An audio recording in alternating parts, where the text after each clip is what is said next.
1954, Wernher von Braun, the father of rocket science, wrote, "We have or will acquire the basic knowledge to solve all the physical problems of a manned flight to Mars.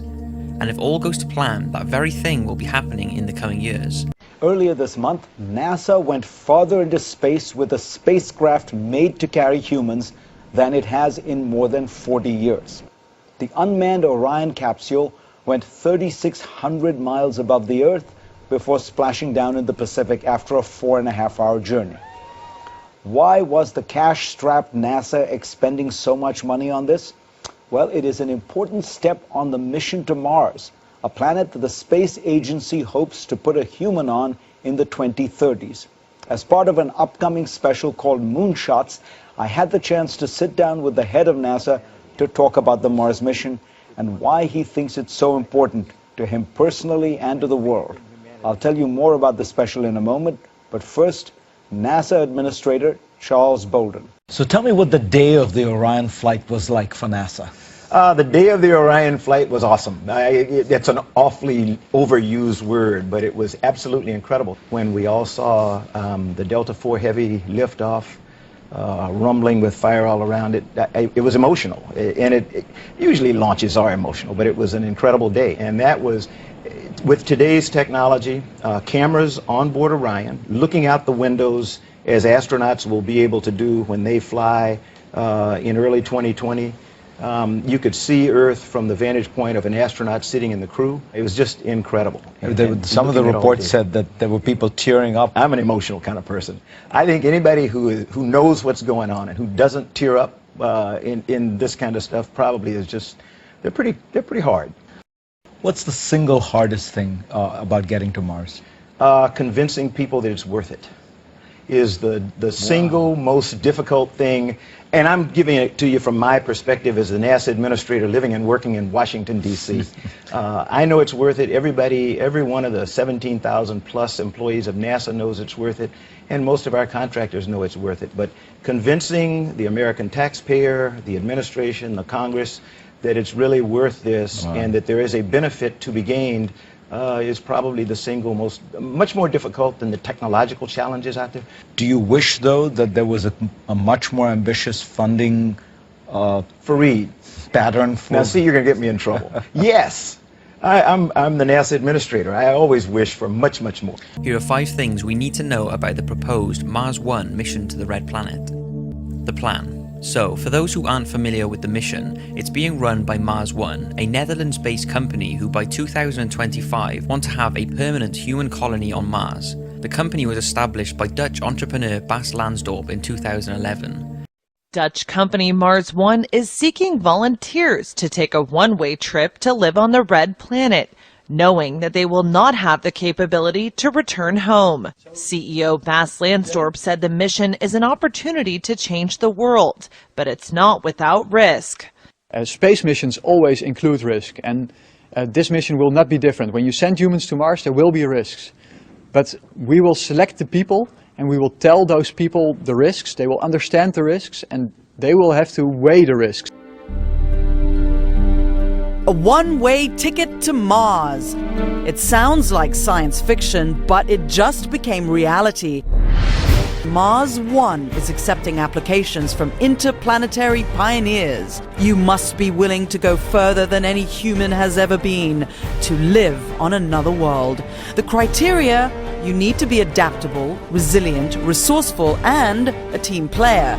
You would be the new Christopher Columbus or Magellan, but there are downsides. No oceans, no trees, no morning cup of coffee. Instead, dust storms, barren deserts, volcanoes, and the biggest downside of all, you can never return. But Marsonauts won't be taking off anytime soon. First, they'll undergo 8 years of intensive training, isolated from the rest of the world, learning to live in close spaces. They'll take off on their mission in 2022. No human has ever stepped foot on the Red Planet. It could be you. His project has had an increase of media attention lately, due to the fact that the candidates who put their names down have been shortlisted, and in that shortlist of 100 hopeful volunteers, many of them will be taking part in the mission. Mars 1 has just taken another step to bring mankind where it has never stepped before. Meet the Mars 100. Just 100 candidates now remain in a competition for a seat on a one-way trip to the Red Planet. I want to go to Mars not just to be a part of history, but to inspire people around the world. Initially, more than 200,000 applied for the Mars One astronaut selection program from all over the world. About a year ago, that number narrowed to about 1,000. That's when we first met 6 of them. I've wanted to go into space since I was 3 years old. Out of this group, just 2 advanced to the final 100. Layla Zucker, a married 46-year-old ER doctor from Washington, D.C., who is, well, excited. Spaceship, spaceship, spaceship! And Daniel Carey, a 53-year-old data architect from Virginia, husband and father of 2. The whole impact and possibility becomes a lot more real and sharp as the numbers get smaller. It's still a long shot, so nothing has really changed. It's still just us, the candidate. Baz Lansdorp is co-founder of the Mars One mission and has put nearly a decade of research into it. The goal, not only to get people there by 2025, but to also televise the finalists and their training. I want to really make clear that it is absolutely not our goal to make Big Brother in space. It's our goal to share the most exciting story of mankind of the 21st century in a very beautiful way with the rest of the world. Mars One partnered with Lockheed Martin, which is already building a lander to conduct experiments on the planet in 2018. However, some scientists not on board with the idea of a one-way trip and question whether Mars One will be ready for liftoff 10 years from now. I don't know that 2025 or 2030 or even 2035 are realistic, but I think it will happen. Again, you know, our human nature is to explore. But is exploring a planet millions of miles away worth leaving family behind? When asked, here's what Carey told me last year. I do not know if I have what it will take to turn my back on my family. But this is the only thing, you know, that would make me even think about trying. And now? I told my daughter, and she was like, I'm really conflicted because I want to support you, and on the other hand, I really don't want you to go. And my son was a little less, you know, he's like, oh, that's great, Dad. And with my wife, it's a lot more tense. The first part is scheduled for 2018. A demonstration and communication satellite will be sent to Mars. This communication device will allow around-the-clock communication from Mars to Earth when the humans arrive. It will be followed by a rover in 2020 that will search for the perfect living location for the humans. Then, in 2022, 6 cargoes are transported to Mars in order to set up the area ready for the astronauts who will depart from Earth in a group of 4 in 2024 and touch down on Mars in 2025. So that is the project put in place, but the whole thing could fall to pieces. The biggest thing standing in the way is not having the technology or the staff, it's the financial side of things that may prevent the mission. Do you worry, and your sense of things on the Hill, do you worry that the plan may actually get scrapped over time? No, I don't. You know, I don't get paid to worry. I get paid to plan and execute. And when it comes to space, there is no difference. Everybody, Republican, Democrat, conservative, ultra-liberal, almost to a person, they're all dedicated to it and want to see it happen.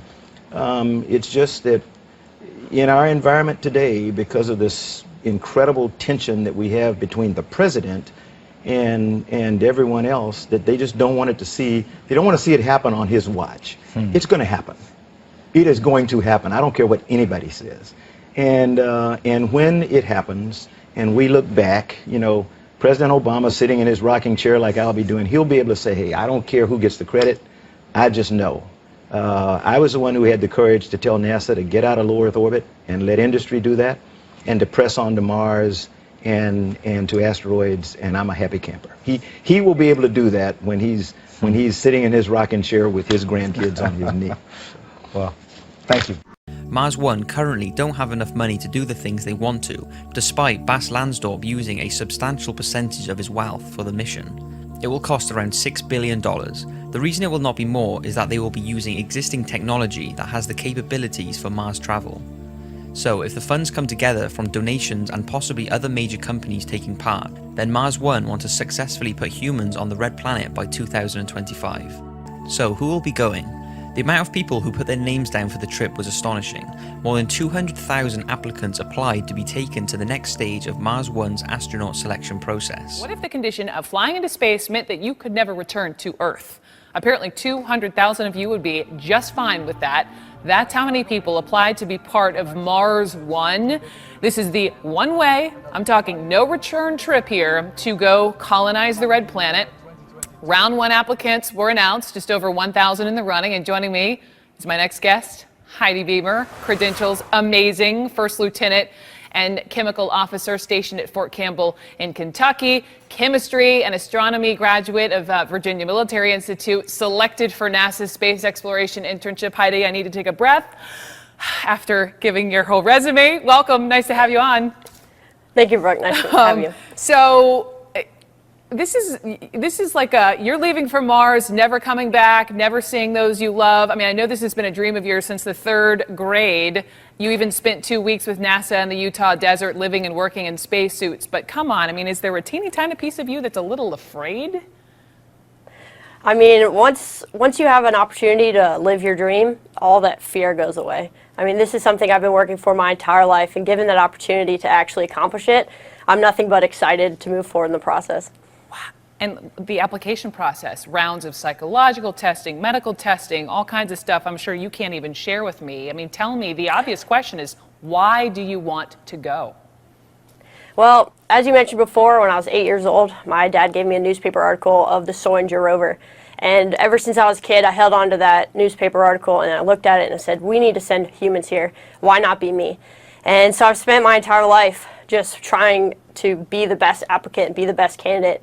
And the reason I want to go is to help humanity. I want to be able to leave it all behind and give our future generations something to look forward to. I wasn't born yet when we landed on the moon, yet looking back, that still has inspired me to do great things and push humanity towards the space frontier. So I want to be able to give that to future generations. To help humanity, well, we appreciate that. Do you know, I know you're not supposed to leave for a couple of years, but do you have any idea what you'll be doing, how you will be living there for the rest of your life? Yeah, so the system that they've put in place is, it's elaborate, excuse me. Yeah, they're sending 6 rockets to the surface of Mars, and those 6 rockets will have 2 habitation systems, 2 life support systems, and 2 supplies systems. Once you connect them all together using robots, we'll then be able to live there on the surface in crews of 4. And once we're there, we'll be able to do all sorts of things. Science will be our main objective. We'll be going outside of the habitat 3 times a week, and we'll just be conducting scientific experiments, learning about Mars's past, Mars's future, and ultimately Earth's future as part of the solar system. Out of all those, only 660 were given online interviews, which allowed them to showcase their enthusiasm to the mission and to be told about the risks involved. Out of those 616 interviews, 50 men and 50 women from all around the world were put forward to the next stage, which will be the intensive training. Mars One, it'll send a group of volunteers to live on Mars. I mean, talk about history. Joining me, a man who would like to take part in this history, he is Peter Felgentreft. He is one of the 100 finalists out of 200,000 plus. Peter, congratulations. And I have so many questions for you, but let's just begin with the obvious. Why do you want to do it? Well, I think it's a thrilling experience, and most importantly, aside from the experience, I think this is a really important science project. This is basically a thrilling moment in time because it represents the first solid move to the colonization of Mars. Okay, let's play this out. Let's say you're accepted. You go up to Mars. What exactly would you be doing? Do you know? Sure, absolutely. I mean, you know, there's a certain amount of unknowable stuff. You don't know what you'll encounter, but basically it'll be sciences, it'll be exploration, it'll be all the things that you would imagine. Anything from geology to figuring out, you know, various biochemical or chemical mechanisms there, or how human behavior takes place in confined environments in hostile areas. You know, I was reading about this and why certain candidates would be chosen, and from what I read, it's actually less about sort of like your scientific knowledge and more about your zest and enthusiasm for living forever on Mars. I mean, tell me why you think you should go. So I think the reason why I should go is I think that's, again, a unique opportunity to make some grounds for mankind on another planet. In terms of skill sets, you know, I'm just an average guy, but I think ultimately it really comes down to being compatible in a lot of different situations. And I feel comfortable in things, I suppose, that make some people feel uncomfortable. And most importantly, I'm really focused, just like anybody else would who's part of the 100, on the success of the mission. Peter, you are an average guy who is married. Let's talk about your wife, if I may. Would your wife like to live forever in Mars with you? Or did she say thanks but no thanks? Well, first off, I'm probably not going to live forever. But as far as living on Mars, you know, she would like to stay terrestrial. Okay. You know, there's only a matter of distance, right? You know, just a short 7-minute window for a time signal or a signal to come across, and you know, we're basically connected. There's obviously a lack of physical presence, but the answer is no. She does not want to go to Mars. I mean, they say distance makes the heart grow fonder, but it's not like you get to come back. So how the heck do you say in 2024, honey, I love you, goodbye? Well, we live in a very socialized world nowadays. It's you know, it's affection by Twitter, affection by Facebook. I tend to be a little bit of the opposite. I'm very, very, you know, directly connected to my wife. I love her dearly, and you know, we're living every day to the fullest, and I think that's really, really important. And you know, between the two of us, that's something we've embraced. And you live for the day, you don't live for tomorrow. Listen, we all should be ascribing to that. I'm going on a bit of a bucket list trip myself next week, so I kind of can relate, although I am coming back. But my final question to you would be, in these next, say, 10 years, if you're chosen and go far, far away, what items would be on your bucket list? What do you need to check off before you go to Mars? So I think things I'd like to check off is, you know, just making sure that I, you know, just continue on the path that I'm going down. I enjoy life. You know, I'm an avid skateboarder. I love riding my mountain bike. And come on, give me that one thing that you haven't done but you're going to do. You know, what's the one thing that I'm going to do? You know, I have no clue at this point. It seems they will be put in groups of 4 based on personalities, chemistry and abilities in order for each team to work together in harmony. Put 5 people together in this small dome on a volcano in Hawaii for 4 months to see how they got along. Not for the benefit of reality TV viewers, but to learn what they could about what life on the isolated red planet will be like for the astronauts. This means, though, that if one member for some reason can't take part in the mission or pulls out, the whole group will be pulled and will have to start the process again with a new reserve team member. It's believed that the journey from application to training will be broadcasted on TV in order for the world to pick which group demonstrates they are best suited for the first mission.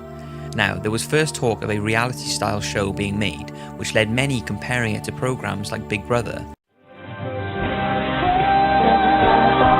America has already seen shows about idols, survivors, and housewives, but now reality TV is going where no man has gone before: Mars. Just like Neil Armstrong and Buzz Aldrin, when they landed on the moon, it was a story that was shared. Baz Lansdorp is co-founder of the Mars One mission, a non-profit foundation that hopes to send its own astronauts to the Red Planet and televise every step of the way. I compare it more readily to the Olympic Games, where extraordinary people do things that almost nobody else can do and share that success with us. Lansdorp spent nearly a decade researching the mission. Its cost $6 billion, and Mars One has already partnered with Lockheed Martin, which built 10 spacecrafts for NASA. This is the first privatized space mission that Lockheed Martin is going to be involved with, right? And that makes it very exciting. Mars One's goal: get people there by 2025. I think it's unrealistic. I think they have underestimated the challenges of long-term spaceflight. I think they have assessed what it means to sustain a person in a wholly hostile environment. Did we mention the trip is one way? The astronauts would set up a permanent Mars colony. The idea of this seems to have been scrapped at the minute, and it might be more of a documentary-style program. It's also worth knowing that there will always be new selections and several groups in training for future missions, and those who want to take part can apply in 2015 in order to become a part of Mars One. Because don't forget, they want to send groups of 4 or more every 2 years, and if all goes well, there doesn't seem to be any reason why they won't keep populating Mars. Candidate training. So, despite the astronauts' role being voluntary, they of course will be paid for full-time training on Earth, which consists of 3 programs: technical training, personal training, and group training. Each member of the team will be trained in different disciplines, so that as the population increases on Mars, each new arrival will bring with them an area of expertise. So far, the technical training will help 2 members in becoming highly trained to repair and use all the equipment that will accompany them on Mars. 2 will receive extensive medical training just in case of any illnesses or accidents. 1 will study Mars geology, and 1 member will be trained in exobiology, which is the biology of alien life. The point of the mission would probably to see if there's any life on it, and to get lots and lots of material and stuff that's very valuable to use. If there's aliens there, ask to bring one back. You know, bring one back so we can experiment on it. And then, you know, we might actually, unless they want to declare war with us, just say we don't want to, we surrender, you know. If there isn't aliens in the whole universe, I'd be incredibly scared, knowing that we're the only planet with life on it. And then, when our star blows up, eventually in a long, long time, there won't be any life at all in the whole universe. Now, whether they are expecting to find traces of life on Mars or not, it's very interesting that 1 member will be trained on this particular subject. Within all of our lifetime, though, we're going to understand that there is life on other bodies in the solar system. We're on the verge of things that people have wondered about for millennia. Are we alone? After that, there will be personal training, which will help prepare them for the living conditions on Mars and help them deal with the fact that they will no longer be able to speak to friends and family on Earth face to face ever again. And the last stage is group training, involving simulation missions that will attempt to simulate the exact living conditions on Mars. The groups are believed to spend a few months a year here and will live under the same strict rules they will face on Mars.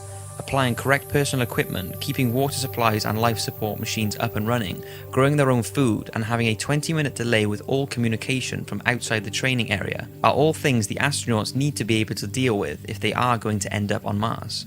It's believed these bases will be local to start with, but as training progresses they will be sent to more extreme environments on Earth, from desert terrain to freezing temperatures.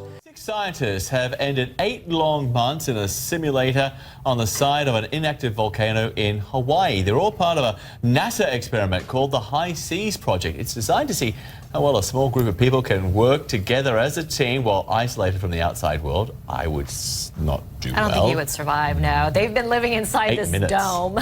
8 minutes max. And they had to wear space suits if they stepped outside. Now, the experiment was meant to give scientists a better idea of how to select and support astronauts for a future mission to Mars. Well, joining us now is High Seas participant Jocelyn Dunn. Great to see you out and about. What was the most difficult part for you, locked up in that small space with 5 other people? How'd you pass the time? Well, definitely being in such a confined place, you don't have a lot of privacy, so that was definitely one of the hardest parts, is not being able to get away and just kind of do your own thing. You're always observable by the other people, so you're constantly together. Even though we're isolated from the rest of the world, we're constantly together in our own social situation. Did you all leave as friends, or was there someone in that group of 5 who you never want to see again, like the guy who was learning how to play the ukulele? No, yes, we're all still great friends, and we'll definitely be planning reunions in the future, and we're having a lot of fun celebrating now that we're out in beautiful Hawaii and actually able to enjoy it now. Not a bad place to come out of a 8-month-long solitude. So what was it like? You finally walked outside over the weekend. What did you notice the most? Well, one thing was just being able to feel the breeze on our skin, because when you're in the spacesuit, all you could feel is it pressing against you, making it more difficult for you to walk in a certain direction, but you don't actually have that sensation. So to feel the air and to see everything without the visor, because you have the glare from the spacesuit helmet, and so just to be able to see everything so crisply and clearly was very profound. So at the end of all of this, what have scientists learned which they can now use for this possible mission to Mars? Well, they learn how people interact in a group over time. What do we do to stay as a cohesive group for such a long period of time? What ways do we entertain ourselves? How do we stay productive and motivated? How do we stay active even though we're in a confined space? How do we work out and stay healthy? And then some logistics, like how much food do people eat for, 8 months confined in this space? How much entertainment should you send along with the crew? Did you make the tinfoil hat, or was that somebody else? That was Sophie. Yeah, that was one of her dreams come true. She always wanted to make a spacesuit helmet. We've all wanted to make one of those. Thanks for being with us, Jocelyn. We appreciate it. And welcome back to the real world. Most of this progress should be included in the television documentary or show. Once all training is complete, like I said, it's up to us to choose which group will be the first to go, the journey to Mars and the living conditions if they arrive. Since Mars and Earth's orbits are not perfectly circular, the time it will take to arrive could be anywhere from 6 to 8 months. But if they stick to the time schedule, it will take around 7 months to travel there. So a trip to Mars will take about 12 years. So probably much longer. Probably much longer. But if someone tried to get to Mars, they'd have to be probably Magnus's age. What age are you, Magnus, again? I've forgotten. 12, right. Yeah, you'd probably have to be 12. You'd probably have to be as smart as Einstein at 12. You'd probably have to be able to fly a spaceship at 12. You are as long as you start at school, P1. You start learning how to fly a spaceship.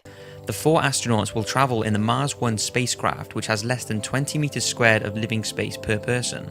Once they arrive on Mars, their living space will be made up of inflatable units, giving around 250 meters squared of living space per astronaut. If, however, one of the inflatable units gets damaged, it will still be fully functional until a new replacement can be sent out. Although many believe Mars is very similar to Earth, the living conditions are far from ours. Mars is a very barren place, and although there are signs that water may have flowed on Mars once, it doesn't appear that there is hardly, if any, water on Mars's surface. People think that there might be water on Mars, so we're wondering if there is any life on Mars, because it looked like there used to be water there from some of the probes that we've sent out. Looks like the water might be there. Beneath the thin atmosphere of Mars lies an enigma, a desert landscape shaped by flowing water.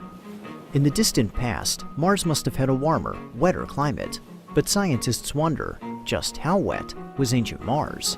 So in the ancient past, we have some indications that water was flowing on the surface, but how much water was there? We're talking about oceans, are we talking about small rivers, little rain? So these definitions of how much water was on the planet was very undefined. A major question has been how much water did Mars actually have when it was young, and how did it lose that water? To answer this question, a team of researchers at NASA's Goddard Space Flight Center used infrared telescopes on Earth to study water molecules in the Martian atmosphere. We used the world's 3 major telescopes for infrared astronomy. From the ground, we could actually take a snapshot of the whole hemisphere of the planet on a single night. The new infrared maps reveal the atmospheric ratio of normal to heavy water molecules at different locations and seasons on Mars. Heavy water molecules contain a heavy isotope of hydrogen called deuterium, which remains trapped in the Martian water cycle while normal hydrogen is lost to space. The researchers found that water from the polar ice caps is highly enriched in deuterium, indicating that Mars has lost a tremendous quantity of water. Now we know that Mars water is much more enriched than terrestrial ocean water in the heavy form of water, the deuterated form. Immediately, that permits us to estimate the amount of water Mars has lost since it was young. The findings indicate that only 13% of an ancient ocean remains on the planet today, now stored in the polar ice caps. 87% of this ocean has been lost to space. This means that early Mars would have looked much different than it does today, with a significant portion of its surface covered by water. So the really interesting question is, could it form a sea or an ocean? And indeed, it would. In the northern plains, which is a relatively flat region but depressed from the rest of the planet, it would form an ocean that was approximately 20% of the planet's surface area. And so that is a respectable ocean. This ocean had a maximum depth of around 5,000 feet or around 1 mile deep. It's deep, not as deep as the deepest points of our oceans, but comparable to the average depth of the Mediterranean Sea. By combining Martian topography with the new estimate for water loss, the researchers were able to simulate Mars's ancient ocean and its escape to space. As Mars lost its atmosphere over billions of years, it lost the pressure and heat needed to keep water liquid, causing the ocean to shrink and recede northward. The remaining water eventually condensed and froze over the north and south poles, giving Mars the ice caps that we see today. This new scenario means that Mars would have stayed wet for longer than previously thought, expanding its ancient habitability. We now know that Mars was wet for a much longer time than we thought before. Curiosity shows it was wet for 1.5 billion years, already much longer than the period of time needed for life to develop on Earth. And now we see that Mars must have been wet for a period even longer. It's fascinating that we can learn so much about 4.5 billion years ago what measurements are taken right now. And ultimately we can conclude this idea of an ocean covering 20% of the planet, which opens the idea of habitability and the evolution of life on the planet. Once there, the astronauts can expect temperatures ranging from 20 degrees Celsius at the equator in the summer, right down to minus 153 degrees at the poles in winter. The gravity on Mars is also half as strong as that on Earth. Atmospheric pressure is also less than our planet, and since the air is 95% carbon dioxide, spacesuits will need to be worn at all times. The biggest danger Mars has to offer is the radiation. Radiation on Mars is considerably higher than what Earth receives, so their habitats will be buried under several meters of soil. And if they only spend around 1 hour a day outside, the radiation levels will not be fatal and will allow them to spend around 60 years on Mars before reaching their astronaut radiation career limit set by ESA standards. The Mars 1 mission is supposed to happen, okay? The wheels are still turning, Wheels are still turning in the Mars 1 mission. And basically what is going to happen is a group of individuals are going to take a trip to Mars, and they're unlikely to ever come back to planet Earth. And I think that this is an amazing, amazing thing. There are about 700 finalists. Thousands and thousands of people actually signed up for this. There are 700 finalists. And interestingly enough, reporters wanted to know who these finalists are, who's going to get chosen, what is it that makes them think it's a good idea to go to Mars for the very first time, be completely isolated from everyone they know and love, and never come back to Earth. Why? Why would anyone want to take a one-way trip to another planet? Why? For me, I grew up, in the space age. And so every kid wanted to be an astronaut. So I grew up watching Star Trek with my dad and was completely inspired by the "Too boldly go where no person has gone before." Carl Sagan and Stephen Hawking and all of my favorite science fiction authors. They all have quotes that basically say, if we expect to become a multi-planet species to survive for thousands or hundreds of thousands or millions of years as a culture, we have to get off this planet. We talk about global warming, we talk about nuclear war, we talk about asteroids that come very close to Earth. And to give us the ability to live somewhere else, and we do that by trying, and this is part of the trial. So are all of you doing this because you're thinking of humankind in the future, or are there more personal reasons for why you're doing it? No, I want to go. But let's be clear on that. I've wanted to go into space since I was 3 years old. But it's okay if your personal aspirations happen to coincide with what you think is the best for everyone on the planet and humanity as the whole. I want to go around and find out from everyone what they believe, what skills they bring to the table, why you should be chosen, why you. I'd like to think that I could keep a team working bond and keep everyone together. And I also like to think that I'm good at improvising. Actually, I have a solid foundation in engineering, electrical and mechanical from my undergrad. Did a lot of sailing out to sea in big power plants and ships going across the ocean. So I feel like in combination, I might do okay. While I wouldn't categorize it as a skill, one of the things when it's go time and stuff is falling apart and everything, I get very calm, very focused and centered. Maybe that was why I made it to the next round. I think I bring a lot of diverse skills. I mean, I worked in various fields, hazardous waste and radiation health physics, and I've always realized that I don't work alone. I work with a team. And I think it's really the team and how we integrate is really what's going to make us successful. Forever is a very long time. And I'm wondering if psychologically you have really thought about the idea of possibly being there for the rest of your life. I, for one, personally, would like to come back. And I have a deep desire to come, I'm cautious about leaving everything that I have behind here altogether for the rest of my life. People are going to be put under pressure, we're going to be put into teams, we're going to have to learn, we're going to be in isolated areas of training several months a year, for the next 7 years. We're going to find out whether or not we can tolerate it before we ever go. And so I think that's important to realize. It's, we're not just picking someone off the street and sending them tomorrow.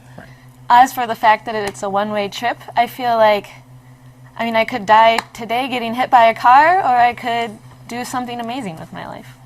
We do already know some of the challenges you're going to face. Extracting water, you've got this idea of very powerful storms, windstorms, radiation. There are some of the things that we know already are going to be some challenges, no? By the time the humans actually get sent for the Mars One settlement, we will have tested out a lot of things, and we'll have habitats waiting. If we don't have the oxygen and the water and everything else prepared and waiting, the humans aren't launched. Right. You all have family, and I'm wondering what conversations, are you all having similar conversations with family or loved ones?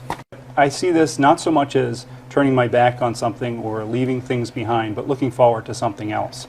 The friends and family seems a little less important than just being able to never go outside again. That's what would be the biggest hardship for me, never feeling the sun or the wind on your skin ever again.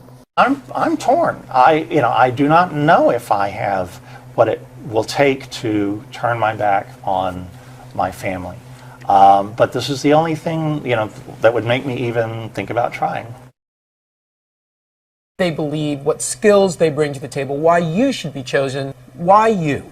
I'd like to think that I could keep a team working bond and keep everyone together.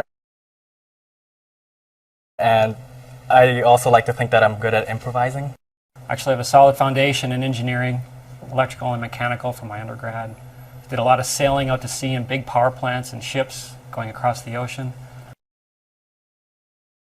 So I feel like in combination, I might do okay.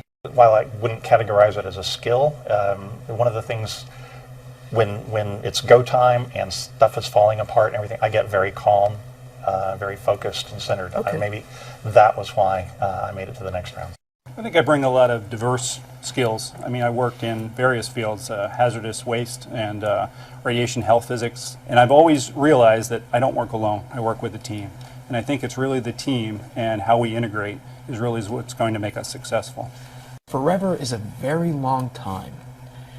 And I'm wondering if psychologically you have really thought about the idea of possibly being there for the rest of your life. I, for one, personally, would like to come back. And I have a deep desire to come, I'm cautious about leaving everything that I have behind here. We're going to be put into teams, we're going to have to learn, we're going to be in isolated areas of training several months a year, for the next 7 years. We're going to find out whether or not we can tolerate it before we ever go. And so I think that's important to realize. It's, we're not just picking someone off the street and sending them tomorrow. As for the fact that it's a one-way trip, I feel like, I could die today getting hit by a car, or I could do something amazing with my life. We do already know some of the challenges you're going to face. Extracting water, you've got this idea of very powerful storms, windstorms, radiation. There are some of the things that we know already are going to be some challenges, no? by the time the humans actually get sent for the Mars One settlement, we will have tested out a lot of things, and we'll have habitats waiting. If we don't have the oxygen and the water and everything else prepared and waiting, the humans aren't launched. Right. You all have family, and I'm wondering what conversations, are you all having similar conversations with family or loved ones? I see this not so much as turning my back on something or leaving things behind, but looking forward to something else. The friends and family seems a little less important than just being able to never go outside again. That's what would be the biggest hardship for me, never feeling the sun or the wind on your skin. One more thing about their living conditions on Mars that has had a lot of media attention is the fact that astronauts are not advised to have intercourse. Let me just let you know that if you are one of the individuals who's chosen to go to Mars, there are certain things that you have to abstain from, including sex. Now, why is that? Because if you're already a dork, what difference is it? You're the worst. Okay. If you happen to get pregnant, there are no resources there to take care of a baby, right? It's Well, going to then be how really are we going to difficult. start our colony on Mars? Well, it's going to be a little difficult, isn't it? But so far, this is only for the first few years on Mars, since the conditions up there won't be suitable for children. Mars One know that in order for the project to continue, procreation is a key element for building the population on Mars. But experts predict that due to the high levels of radiation, if pregnancy is even possible in the first place, the chances of birth defects would be considerably high. Although those challenges sound intimidating, Mars One are not going to let them stop the mission, and are confident they will overcome all the obstacles the red planet throws at them. The potential outcome from the mission has mixed reviews. Some believe it will fail before the first spaceship sets off, either due to financial issues or due to the fact that many of the astronauts will not be able to face never returning to Earth if they do go. Experts also say that regardless of the radiation protection put in place, if the astronauts do go, they could still suffer cataracts of the eyes, weakening and damage to the immune and nervous system, and many other nasty side effects, with the possibility they will either die before they get there or shortly after they arrive. The ethics of the mission have also been raised. Is it right to send humans up there without really knowing whether or not they will live or die? So let me ask you, I guess, the simplest question. Why send a manned mission to Mars? This is going to be expensive, it's going to be challenging. Why do it? Well, we have to, for one thing. We want to understand how this universe was formed, and we're doing that every single day. You have to send a human somewhere if you really want to find difficult answers. Is there life somewhere else in our universe? Is there the real possibility that humans can exist somewhere away from Earth? That's really, really important. I happen to be one who believes that, a multi-planet species can survive in perpetuity. Single planet species will die away in relative terms, pretty quickly. So I am trying to do this for my granddaughters. My granddaughters believe that I am short-sighted in talking about going to Mars. They intend to go much farther, but I caution them. I say, look, just calm down. You know, they're 8, 12, and 14. I said, let me get you to Mars. And then after that, you can do what I do, and then you can get us farther. You can get us to follow Voyager outside the solar system. But for now, let me get you to Mars. So that's why we need to get to Mars, but why send a manned mission? Isn't this why God invented robots? Well, actually, God invented robots to work, and I don't want to be sacrilegious and I don't want to be trivial, but there is a very critical synergy between robots and humans. And we've learned now how to substitute robots for humans to the greatest extent possible so that we don't put humans at risk. But at some point, if there is something that you want to do bad enough, you've got to be willing to put humans at risk to do that. To actually go to another planet and to demonstrate the fact that humans can in fact survive there, a robot can't tell you that. You've got to have the courage to send a human there, let the humans live, and prove that we can survive there. Besides all of this, what exactly do Mars One want to achieve out of it? Apart from being a major leap for mankind, they believe their project will help us further understand the origin of the solar system. Maybe they are also expecting to find traces of life up there. The fact one astronaut is being trained in exobiology certainly means they are unsure whether there is or ever has been life on Mars. Even if they find traces of ancient bugs or anything of that sort, that will strengthen the thought that we are not alone in this universe. We think that there might be something like maybe plankton, things that have evolved, maybe maybe I know this sounds crazy, but maybe there's dinosaurs or something like that or alien things that have adapted to living on Earth, Mars, like we have living on Earth. You know, they might look like big green blobs of mush with 2 eyes and a mouth, with big jelly-like teeth and big googly eyes, and they don't have any legs. They just sludge like a slug, big slime trail coming out the back. And you know, that's only my opinion. You can ask millions of people, you can ask loads of people, and they're going to have a different opinion. That's only a personal opinion. So that's it. If Mars One acquire enough money to fund the mission, there doesn't seem to be anything standing in their way of starting a new human population on Mars. Stop this thing! We can't stop. It's too dangerous. We've got to slow down first. Bullshit! Just stop this thing! I order you! Stop!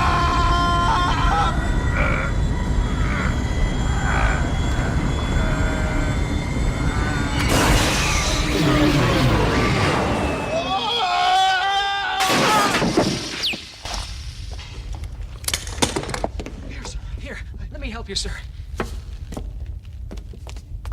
Are you all right, sir? Fine. How have you been? Fine, sir. Good. It's a good thing you were wearing that helmet. Yeah. What should we do now, sir? Well, are we stopped? We're stopped, sir. Good. Well, why don't we take a 5-minute break? Very good, sir. Smoke if you got 'em.